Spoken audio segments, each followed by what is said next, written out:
তো আপনার কাছ থেকে শুনলাম যে দর্শকদের একটা ইনসিডেন্ট হয়েছে। মিরাজ খুবই প্রোঅ্যাক্টিভ একটা ছেলে, ইনশাল্লাহ সে খুব ভালো করবে ক্যাপ্টেন হিসাবে। ড্রিম তো অবশ্যই আছে সবসময় ন্যাশনাল টিমে কামব্যাক করার। আলহামদুলিল্লাহ এনসিএলটা খুবই ভালো গিয়েছে।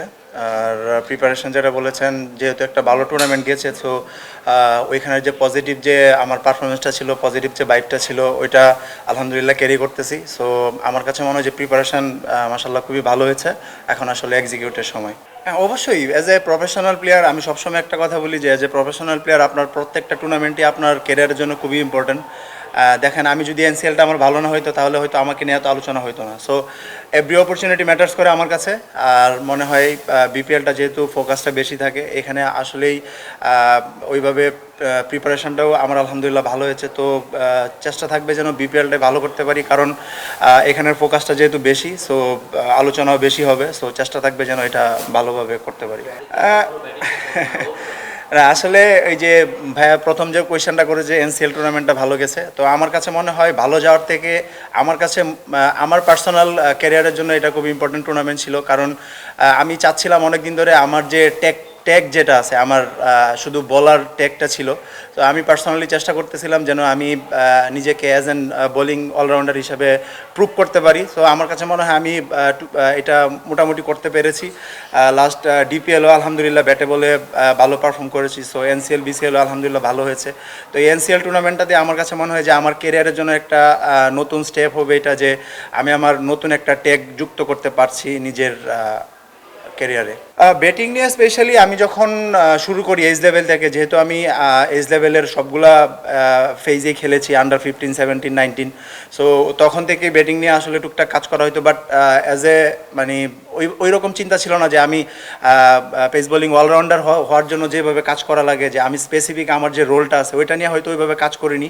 বাট লাস্ট ইয়ার আমার কাছে মনে হয় বাংলা টাইগার্সে আমি বাবুল স্যারের সাথে অনেক ভালো কাজ করেছি পাওয়ার হিটিং নিয়ে, বল চুজিং নিয়ে, যে আমি কোন বলটা হিট করব, আমার রেঞ্জ কতটুকু, যে আমি আমার রেঞ্জের মানে রেঞ্জটা বোঝাটা খুব ইম্পর্টেন্ট একটা ব্যাটসম্যানের জন্য, যে আমার কোন জায়গার বলটা আমার হিট করতে হবে, কোন জায়গার বলটা আমার এক খেলতে হবে, কোন জায়গার বলটা ডিফেন্স করতে হবে। তো আমার কাছে মনে হয় যে এটা আমি এখন মোটামুটি ক্লিয়ার, যে আমার আসলে আমার জোন কোনটা, যে আমার জোনে যদি হয় এটা ইনিংসের প্রথম বল লাস্ট বল আমি কখনোই দেখি না, আমার জোনে যেটা থাকবে এটা আমি I will go for it. অবশ্যই আপনি যখন একটা টি-20 টুর্নামেন্ট শুরু করবেন, যদি উইকেটে রান হয় তাহলে এটা আমার কাছে মনে হয় যে বলারদের জন্য একটা পজিটিভ সাইন, ব্যাটসম্যানদের জন্য পজিটিভ সাইন। আমার কাছে মনে হয় যখন আপনার টুর্নামেন্টে বেশি রান হবে, ইভেন আপনার এনসিএলটাও দেখেন যখন স্টার্ট হয়েছিল কিন্তু অনেক রান হচ্ছিল। তো আমরা যত ভালো উইকেটে খেলবো, যত বেশি রান হবে, তখন কিন্তু বলারদের আসলে আপনি শেখার অনেক কিছু থাকে, যে এটা আমার কাছে মনে হয় যে আমাদের ফিউচার রানের জন্য খুবই ভালো, যদি ভালো উইকেটে খেলি ভালো রান হয়। কারণ আমরা তখন শিখতে পারবো, আমরা তখন বুঝতে পারবো যে আমাদের ভালো উইকেটে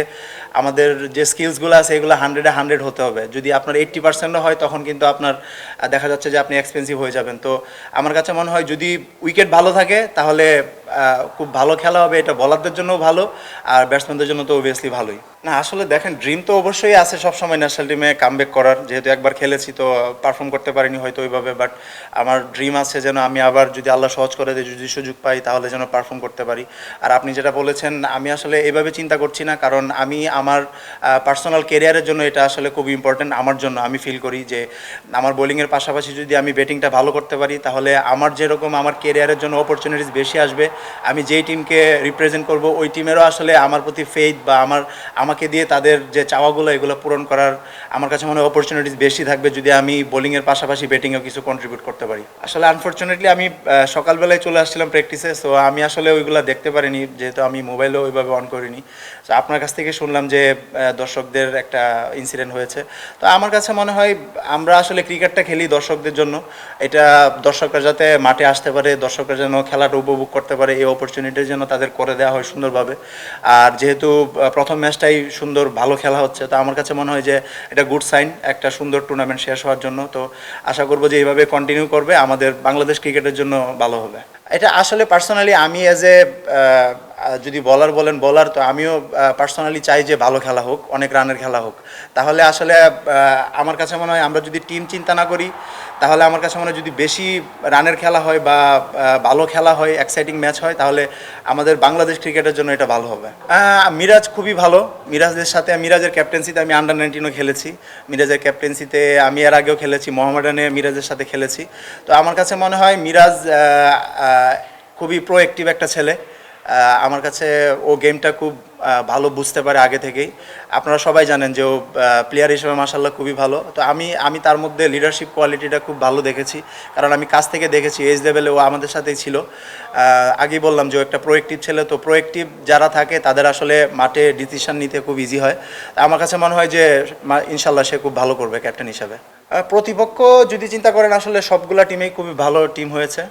যেহেতু প্রথম ম্যাচটা হাই স্কোরিং ম্যাচ হচ্ছে, তো আশা করবো যে সেকেন্ড ম্যাচগুলোও হাই স্কোরিং ম্যাচ হবে, কালকেও হাই স্কোরিং ম্যাচ হবে। তো আসলে যেই দিনে যারা যেই টিমটা ভালো খেলবে, যে টিম হিসেবে খেলতে পারবে, তাদের জেতার সম্ভাবনাই বেশি। আর আমাদের টিমটা মাশাআল্লাহ খুবই ব্যালেন্স একটা সাইড। আমি যেটা ফিল করি, আমাদের লোকাল কালেকশন খুবই ভালো।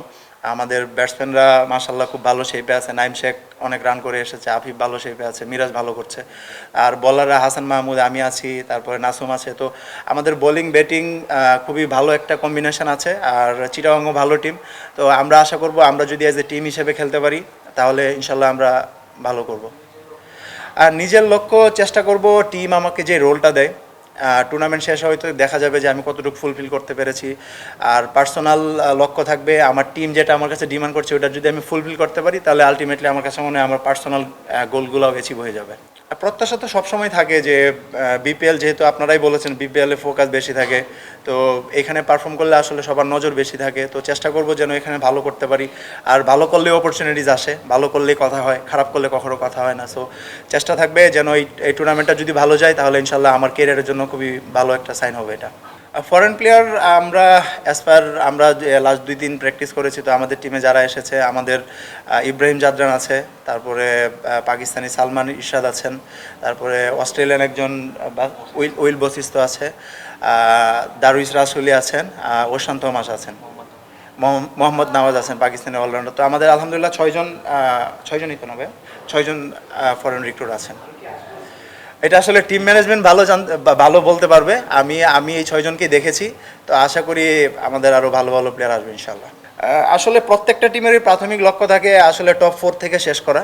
তো আমাদের প্রথম টার্গেট থাকবে অবশ্যই টপ 4 থেকে শেষ করা। তারপরে আসলে যখন কোয়ালিফায়ার আসবে, এলিমিনেটর আসবে, তখন আসলে আমরা হয়তো নতুন করে লক্ষ্য সেট করব। বাট ফার্স্ট টার্গেট থাকবে কোয়ালিফায়ার যাওয়া। আর ইনশাল্লাহ সবার টিমের মধ্যে পজিটিভ একটা ভাইব আছে, সবাই চাচ্ছে যে যেন আমরা কাপটা নিতে পারি, যেন আমরা চ্যাম্পিয়ন হইতে পারি। সো এটার জন্য আসলে প্রথম স্টেপটা হচ্ছে টপ 4 মধ্যে শেষ করা। তারপরে ইনশাল্লাহ আমরা কাপের জন্যই লড়বো। Thank you very much. আসসালামু আলাইকুম।